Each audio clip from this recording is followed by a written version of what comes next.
ഹരേ കൃഷ്ണ. എല്ലാവർക്കും മാധവത്തിലേക്ക് സ്വാഗതം. 2025 ഏപ്രിൽ മാസം 18-ാം തീയതി വെള്ളിയാഴ്ച. അന്ന് പഞ്ചമി തിഥിയാണ്. പഞ്ചമി ദേവിയെപ്പറ്റി ദേവീ മഹാത്മ്യത്തിലും മാർക്കണ്ഡേയ പുരാണത്തിലും വാമന പുരാണത്തിലൊക്കെ തന്നെ വളരെ വിശദമായി പറഞ്ഞിട്ടുണ്ട്.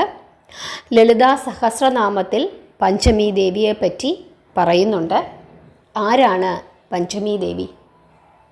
വരാഹി ദേവിയാണ് പഞ്ചമി ദേവി. നമുക്കറിയാം, ദേവീ മഹാത്മ്യത്തിൽ ഭഗവതി ശുംഭനിശുംഭന്മാരെയും രക്തബീജനെയുമൊക്കെ വധിക്കാനായിട്ട് അവതരിച്ചു എന്നുള്ള ഭാഗമൊക്കെ നമ്മൾ പഠിച്ചിട്ടുണ്ട്. ആ സമയത്ത് ഭഗവതി ലളിതാ പരമേശ്വരി തൻ്റെ തൃശരീരത്തിൽ നിന്നും 7 ദേവീ സ്വരൂപങ്ങളെ സൃഷ്ടിച്ചു എന്നാണ് പറയുന്നത്. ആ സ്വരൂപങ്ങളാണ് 7 മാതാക്കളായി തീർന്നത് എന്നും പറയുന്നു. ആരൊക്കെയാണ് 7 മാതാക്കൾ? ബ്രാഹ്മിണി, അത് ബ്രഹ്മദേവൻ്റെ സ്ത്രീ രൂപമാണ് എന്നാണ് പറയുന്നത്. ബ്രാഹ്മണി, അതാണ് ആദ്യത്തെ മാതാവ്. രണ്ടാമത്തേത് മഹേശ്വരി, 3 കൗമാരി, 4 വൈഷ്ണവി, 5 വരാഹി, 6 ഇന്ദ്രാണി, 7 ചാമുണ്ട. ഇതാണ് 7 മാതാക്കൾ. ഇവരെയാണ് സപ്തമാതാക്കൾ എന്ന് അറിയപ്പെടുന്നത്. ഈ സപ്തമാതാക്കളിൽ 5ാമത്തെ മാതാവാണ് വാരാഹി.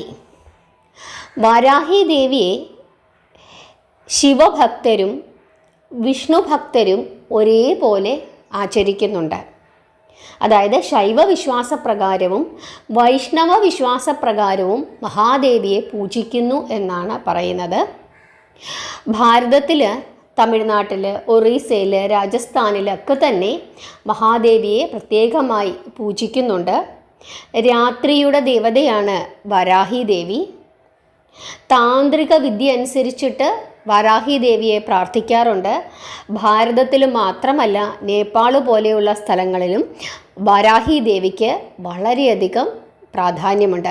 നേപ്പാളിൽ വാരാഹി എന്നല്ല പറയുന്നത്, ബാരാഹി എന്നാണ് പറയുന്നത്. ബ എന്നാണ് ഉച്ചരിക്കുന്നത്. സപ്തമാതാക്കളിൽ 5ാമത്തെ മാതാവാണ് വാരാഹി. വരാഹരൂപം പൂണ്ട മഹാവിഷ്ണുവിൻ്റെ സ്ത്രീ രൂപമാണ് വരാഹി എന്ന് പറയുന്നുണ്ട്. അതുകൊണ്ട് തന്നെ താമസ സ്ഥലം വൈകുണ്ഠമാണ് എന്നും പറയുന്നു. വരാഹി ദേവിയെ നമ്മൾ സാധാരണയായിട്ട് പൗർണമി ദിവസങ്ങളിൽ, അതുപോലെ പഞ്ചമി തിഥിയിലൊക്കെ തന്നെ വളരെ വിശേഷമായി പൂജിക്കാറുണ്ട്. വരാഹി ദേവിക്ക് ശംഖുപുഷ്പം, നീല ശംഖുപുഷ്പം വളരെ ഇഷ്ടമാണ് എന്ന് പറയുന്നു. അതേപോലെ തന്നെ ചുവന്ന പൂക്കൾ വളരെ ഇഷ്ടമാണ് എന്ന് പറയുന്നു.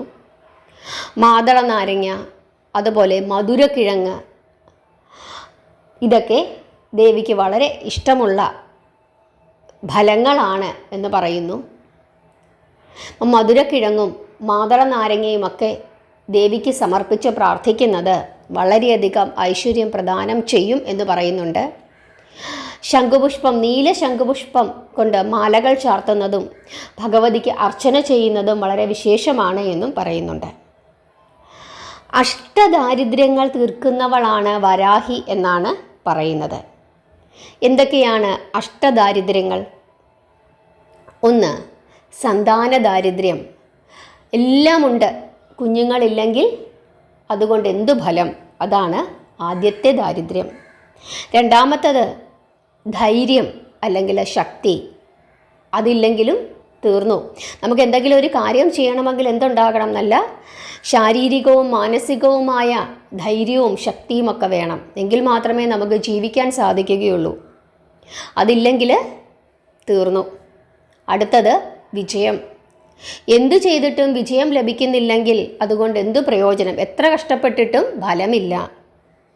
അപ്പോൾ വിജയമില്ലായ്മയും ഒരു ദാരിദ്ര്യം തന്നെയാണ്. നാലാമത്തെ ദാരിദ്ര്യം സമ്പത്ത്. സമ്പത്തില്ലെങ്കിൽ ഒന്നും ചെയ്യാൻ കഴിയുകയില്ല. അടുത്തത് ബഹുമാനവും പ്രശസ്തിയും. സമൂഹത്തിൽ എല്ലാമുണ്ട്, പക്ഷേ ആളുകൾക്കൊന്നും വലിയ മതിപ്പില്ല. അങ്ങനെ ഉണ്ടെങ്കിലും അതത്ര സുഖകരമായൊരു ജീവിതമായിരിക്കുകയില്ല. അപ്പോൾ അതും ഒരു ദാരിദ്ര്യം തന്നെയാണ്. അടുത്തത് ധാന്യം, അതായത് ഭക്ഷണമില്ലായ്മ, അതും ദാരിദ്ര്യം തന്നെ. ഇനി വിദ്യ, അറിവില്ലാതിരിക്കുക, അതും ദാരിദ്ര്യം. അടുത്തത് ജോലി ഇല്ലാതിരിക്കുക, കന്നുകാലികളില്ലാതിരിക്കുക. പഴയ കാലത്ത് കൃഷിയാണല്ലോ പ്രധാനമായിട്ട്, അപ്പോൾ കന്നുകാലികൾ വേണം. കന്നുകാലികളില്ലെങ്കിൽ ഒരു മനുഷ്യന് സമ്പത്തില്ല എന്നാണ് പറയുന്നത്. അവന് ഇത്ര കന്നുകാലികളുണ്ടെങ്കിൽ അവൻ ധനവാനാണ് എന്ന് പറയും. അപ്പോൾ അവന് ജോലി, ഇന്നത്തെ കാലത്ത് കന്നുകാലികളല്ല, ജോലി ഇല്ലാതിരിക്കുക, വരുമാനമില്ലാതിരിക്കുക, അതും ദാരിദ്ര്യം തന്നെയാണ്. ഈ 8 ദാരിദ്ര്യങ്ങളെയും തീർക്കുന്നവളാണ് മഹാദേവി എന്നാണ് പറയുന്നത്. ലളിതാ പരമേശ്വരിയുടെ സർവ്വസൈന്യാധിപയാണ് ആര്? വരാഹിദേവി. അതായത് യുദ്ധം ചെയ്യാനായിട്ട് പോവുകയാണ്. ശുംഭനിശുംഭന്മാരെയും രക്തബീജനെയും ഒക്കെ വധിക്കുന്നതിനായിട്ട് മഹാദേവി പോകുമ്പോൾ മഹാദേവിക്ക് വലിയ സൈന്യമുണ്ട്. ആ സൈന്യത്തോടു കൂടിയാണ് പോകുന്നത്. ആ സൈന്യങ്ങളുടെ സൈന്യാധിപയായിരുന്നു വരാഹിദേവി. ആ വരാഹിദേവിയെ പ്രാർത്ഥിച്ചാൽ അഷ്ടദാരിദ്ര്യങ്ങളും മാറും എന്ന് പറയുന്നുണ്ട്. വരാഹിദേവിക്ക് ധാരാളം മന്ത്രങ്ങളുണ്ട്. ഈ താന്ത്രിക ദേവതയായതുകൊണ്ട് തന്നെ ക്ഷിപ്രപ്രസാദിനിയും ക്ഷിപ്രകോപിയുമാണ്. അതുകൊണ്ട് ചില മന്ത്രങ്ങളൊക്കെ നമ്മൾ ജപിക്കുമ്പോൾ തെറ്റ് വരാൻ പാടില്ല. അത് അതിൻ്റേതായ രീതിയിൽ തന്നെ ജപിക്കണം. അങ്ങനെയൊക്കെയുണ്ട്, ചില വിധികളുണ്ട്. ചിലപ്പോൾ നമ്മൾ വീട്ടിലിരുന്ന് ജപിക്കുമ്പോൾ അങ്ങനെയൊക്കെയുള്ള പിശകുകളൊക്കെ വരാനുള്ള സാധ്യതയുണ്ട്. അതുകൊണ്ട് ഓം വരാഹി നമ എന്ന് 1008 തവണ ജപിച്ചു കഴിഞ്ഞാൽ അത് അങ്ങേയറ്റം ഫലവത്താണ്. നിങ്ങൾക്ക് ഈ പഞ്ചമി തിഥിയിൽ നിങ്ങളുടെ എന്തെങ്കിലും ഒരു പ്രശ്നം ദേവിക്ക് സമർപ്പിച്ചുകൊണ്ട് ആ പ്രശ്നത്തിന് പരിഹാരം നേടുന്നതിനായിട്ട് ഈ പഞ്ചമി തിഥി മുതൽ ഒരു 41 ദിവസം അല്ലെങ്കിൽ ഒരു 21 ദിവസം ഒരു സാധന പോലെ ഒന്ന് ജപിച്ചു തുടങ്ങിക്കഴിഞ്ഞാൽ അത് വളരെ ഉചിതമാണ്. പഞ്ചമി തിഥിയിൽ തുടങ്ങുക, പിന്നീട് അങ്ങോട്ട് അടുപ്പിച്ച് ജപിക്കുക. ഇതിൻ്റെ ഇടയ്ക്ക് തടസ്സം വന്നാൽ അത്രയും ദിവസം മാറ്റി വെച്ചിട്ട് വീണ്ടും ജപിച്ചു തുടങ്ങുക. അങ്ങനെ നിങ്ങൾക്ക് ചെയ്തു പോകാവുന്നതാണ്. ഇനി ജപിക്കേണ്ടുന്ന സമയം എന്ന് പറയുന്നത് പഞ്ചമി തിഥിയിലാണെന്നുണ്ടെങ്കിൽ തിഥി നോക്കണം. അതായത് സൂര്യൻ ഉദിക്കുന്നതിനു മുമ്പും സൂര്യൻ അസ്തമിച്ചതിന് ശേഷവും ജപിക്കാം. ഇത്തവണ പക്ഷേ നമുക്ക് പഞ്ചമി തിഥി തീരുന്നത് വൈകുന്നേരം ഒരു 5-7 വരെയൊക്കെ ആകുമ്പോഴേക്കും പഞ്ചമി തിഥി തീരുന്നുണ്ട്. അതുകൊണ്ട് തന്നെ ഇത്തവണ സന്ധ്യയ്ക്ക് ശേഷം പ്രാർത്ഥിക്കുന്നതിനേക്കാൾ ഏറ്റവും ഉത്തമം അതിരാവിലെ ജപിക്കുന്നതാണ്. അതിൽ തന്നെ ഒരു 4:30 മുതൽ 5:30 വരെയുള്ള സമയം അങ്ങേയറ്റം ഉത്തമമായ സമയമാണ്. ആ സമയത്ത് നിങ്ങൾക്ക് നിലവിളക്ക് തെളിയിച്ച് ഭഗവതിക്ക് വഴിപാടുകൾ സമർപ്പിച്ചിട്ട്, ഇപ്പം മധുരക്കിഴങ്ങ് ആണെന്നുണ്ടെങ്കിൽ മധുരക്കിഴങ്ങ് നിങ്ങൾക്ക് വേവിച്ച് വെക്കാം. അപ്പോൾ നിങ്ങൾക്കത് പ്രസാദമായിട്ട് കഴിക്കുകയും ചെയ്യാം. അതല്ലെങ്കിൽ പച്ചയ്ക്ക് വെക്കാം. അതിനുശേഷം നിങ്ങൾക്ക് പുഴുങ്ങിയാലും മതി. എങ്ങനെയാണോ, അതല്ല പച്ചയ്ക്ക് കഴിക്കാൻ സാധിക്കുന്നെങ്കിൽ അങ്ങനെ കഴിക്കാം. മാതള നാരങ്ങ നിങ്ങൾക്ക് സമർപ്പിക്കാം, വാഴപ്പഴം ദേവിക്ക് സമർപ്പിക്കാം, ഒക്കെ നല്ലതാണ്. നമ്മളെ കൊണ്ട് എന്താണോ ഭഗവതിക്ക് സമർപ്പിക്കാൻ സാധിക്കുന്നത് അത് നിങ്ങൾക്ക് സമർപ്പിക്കാം. ഈ കാര്യങ്ങളൊക്കെ ഭഗവതിക്ക് വളരെ ഇഷ്ടമാണ്, അതുകൊണ്ടാണ് പറഞ്ഞത്. അങ്ങനെ പാൽപ്പായസം അത് ഭഗവതിക്ക് വളരെ ഇഷ്ടമാണ്. മഹാവിഷ്ണുവിൻ്റെ സ്ത്രീരൂപമാണല്ലോ, വരാഹരൂപത്തിൻ്റെ സ്ത്രീരൂപമാണല്ലോ. അതുകൊണ്ട് തന്നെ പാൽപ്പായസം വളരെ വിശേഷം തന്നെയാണ്. അങ്ങനെ നിങ്ങൾക്ക് ഒരു 1008 തവണ ഓം വരാഹ്യൈ നമ എന്ന് ജപിക്കുന്നത് വളരെ വളരെ വിശേഷമാണ്. ഇത്തവണ, അതായത് നാളെ സന്ധ്യയ്ക്ക് ശേഷമുള്ള ജപത്തിനേക്കാൾ ഏറ്റവും ഉത്തമം വെളുപ്പിനെയുള്ള ജപത്തിനാണ്. അതിൽ തന്നെ ഒരു 4:30 മുതൽ 5:30 വരെയുള്ള സമയം അങ്ങേയറ്റം ഉത്തമമാണ്. അപ്പോൾ ഈ കാര്യങ്ങളൊക്കെ നിങ്ങളൊന്ന് ശ്രദ്ധിച്ച് നിങ്ങളൊന്ന് പ്രാർത്ഥിച്ച് നോക്കുക. നിങ്ങളെ അലട്ടുന്ന എന്തെങ്കിലും ഒരു പ്രശ്നം ഭഗവതിയുടെ മുമ്പിൽ സമർപ്പിച്ചിട്ട് ഒന്ന് ജപിച്ച് നോക്കുക. ഭഗവതിയെ വിശ്വസിക്കുക. എല്ലാത്തിനും വേണ്ടത് എന്താണ്? വിശ്വാസമാണ്. ആ വിശ്വാസത്തോടു കൂടി ഒന്ന് ജപിച്ച് നോക്കുക. തീർച്ചയായിട്ടും ക്ഷിപ്രപ്രസാദിനിയാണ് ഭഗവതി. പെട്ടെന്ന് തന്നെ ഭഗവതി അതിനൊരു ഫലം നിങ്ങൾക്ക് നൽകുന്നതായിട്ട് നിങ്ങൾക്കറിയാനായിട്ട് സാധിക്കും. വടക്ക് ദിക്കിൻ്റെ ദേവതയാണ് വരാഹി ദേവി എന്ന് പറയുന്നുണ്ട്. അതുകൊണ്ട് തന്നെ വടക്കോട്ട് തിരിഞ്ഞിരുന്ന് ജപിക്കുന്നതും വളരെ വിശേഷമാണ്. അതല്ലെങ്കിൽ കിഴക്കോട്ട് തിരിഞ്ഞിരുന്ന് ജപിക്കുക. എങ്ങനെയാണോ നിങ്ങൾക്ക് സാധിക്കുന്നത് അങ്ങനെ ജപിച്ചു കൊള്ളുക.